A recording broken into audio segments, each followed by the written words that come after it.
You've compared yourself to someone recently, maybe even today. You saw their life, their body, their relationship, their success, the way people seem to notice them, and something in you sank. You walked away feeling smaller. You felt like your own life wasn't enough, and you probably hated yourself a little for feeling that way. But the truth is, you're not the only one. Almost everyone does this, and it eats us alive from the inside. That's why we need to talk about it. Comparison is one of the quietest ways we destroy ourselves. It doesn't come crashing in. It slips in. It shows up when you're scrolling, when you're sitting in a room with people, when you're supposed to be grateful but you're not. It's sneaky, and it convinces you of things that aren't true. It tells you you're behind when you're not. It tells you God forgot you when He hasn't. It tells you other people are more valuable than you, and that is a lie. The worst part is that when you compare, you're not even seeing the truth. You're looking at the parts of someone else's life they've chosen to show. Their success, their happy moments, their smiles. And you're stacking it against your struggles, your insecurities, your worst days. Of course it feels like you come up short. It's not a fair fight. You're comparing their polished surface to your raw, unfiltered reality. But even if you could see their whole truth, the tears, the loneliness, the pain, you still wouldn't win by comparing. Because life was never meant to be a contest. God didn't make you to outrun or outshine anyone else. He made you to be you. And the second you make your life about competing with theirs, you've already lost something far more important. You've lost yourself. Think about this. When a tree grows, it doesn't look at the tree next to it and think, I wish I grew at your pace. I wish I had your shape. The oak doesn't envy the palm. The rose doesn't look at the sunflower and feel small. They just grow. They take the soil and the sunlight they're given, and they grow in their time. But people, we spend so much of our lives staring at the person next to us, wishing we had their life, while ignoring the life we've been given. But here's the trap. Comparison never ends. There will always be someone ahead of you, someone smarter, prettier, richer, more successful, more noticed. If you live by comparison, you will never feel enough. Even if you reach your goals, even if you become the person you thought you wanted to be, you'll look around and find someone who has more. The finish line will keep moving, and you'll keep running yourself into the ground, trying to catch it. When you compare, if I could just have what they have, then I'd finally feel okay. But you won't, because the second you get it, comparison just shifts the target. You'll want what someone else has, and then someone else's. It never ends. What happens is it steals your gratitude. The more you compare, the less you see what you actually have. Suddenly, your blessings don't look like blessings anymore. Your progress feels invisible. Your life feels boring.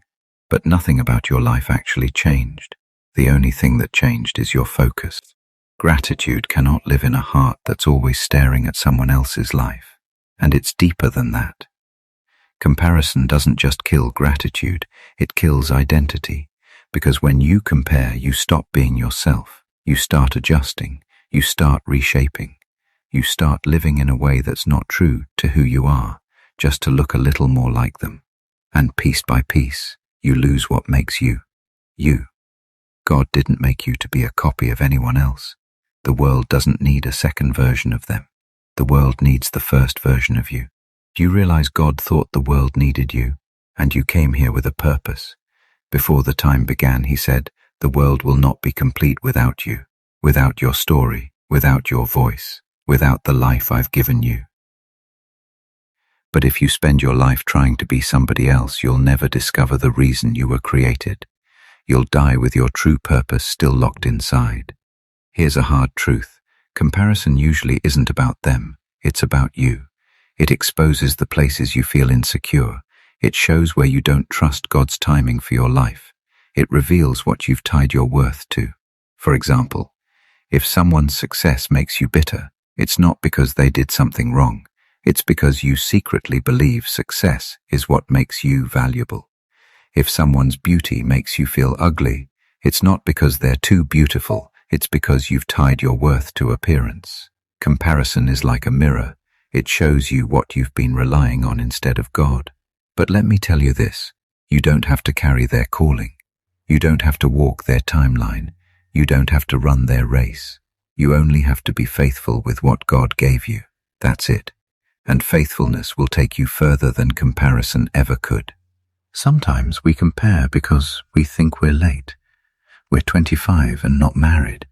We're 30 and not in the career we thought we'd be in. We're 40 and still struggling with the same battles we thought we'd outgrow.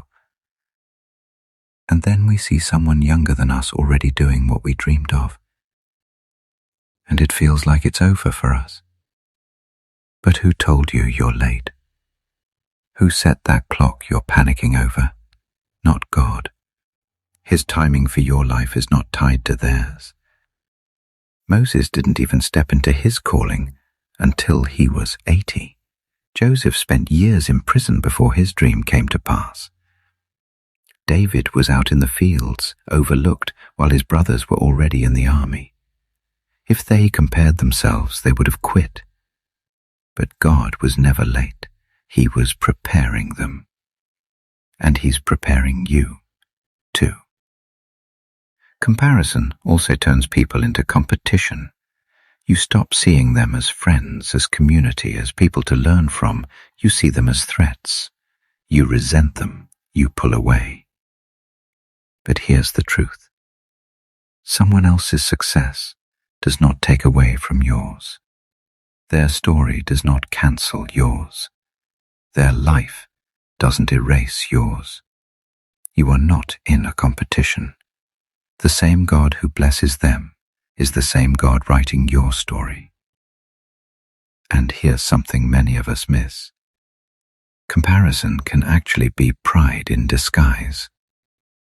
Because when we're constantly looking at others, what we're really saying is, my life only matters if I measure up to theirs. We're letting them decide our value. Pride makes you believe you have to prove yourself. Humility says, I don't need to prove anything. I just need to be faithful to what God gave me. So how do you break out of comparison? It's not as simple as just stop comparing. That doesn't work. The way out is to root your identity so deeply in God that you stop looking for it anywhere else. When you know that you are chosen, loved, forgiven, and created on purpose, you stop needing other people to define you. Because your worth isn't up for debate anymore. It's already sealed. Practically, this means when comparison whispers, you answer back. When you see someone succeed and jealousy creeps in, you remind yourself, if God is faithful to them, He will also be faithful to me. When you feel insecure about someone else's beauty, you remind yourself, I am fearfully and wonderfully made. When you feel behind, you remind yourself, my times are in His hands. You fight the lies with truth. You have to protect yourself from the things that feed comparison. For a lot of us, that's social media. You scroll for hours and then wonder why you feel empty. If it's poisoning your heart, limit it. Take a break. Guard your peace. Because what you allow into your mind shapes your heart. Gratitude is also one of the strongest weapons against comparison.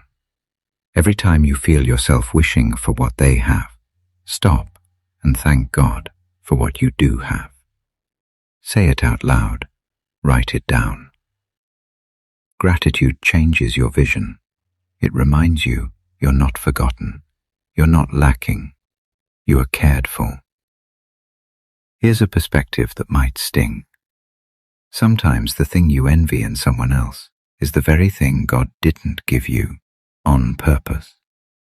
You think you want their success, that maybe your heart isn't ready for that kind of pressure. You think you want their relationship, but maybe it would have pulled you away from God. You think you want their money, but maybe it would have destroyed your dependence on Him. God knows what you can handle, and His no is often His protection. And maybe this will shock you, but some of the people you compare yourself to are secretly comparing themselves to you. You think they have it all, but behind closed doors, they might wish they had your peace, your courage, your resilience, your faith. You never really know what people are carrying. That's why comparison is such a waste. It's built on an illusion. At the end of your life, when you stand before God, do you want to say, "Lord, I didn't fully live because I was too busy wishing I was them"? Do you want Him to look back at you and say, "But I never asked you to be them. I asked you to be you"? Don't waste your calling chasing someone else's. So hear me. Stop comparing your beginning to someone else's middle. Stop comparing your struggles to their smiles. Stop letting the enemy use their story to make you question God's goodness in yours. Your life is unfolding at the exact pace it's meant to. Your lane is yours. Run it well. Run it faithfully. And when you're tempted to look around, don't. Look up. Because your worth was never something you had to earn or prove. It was already given.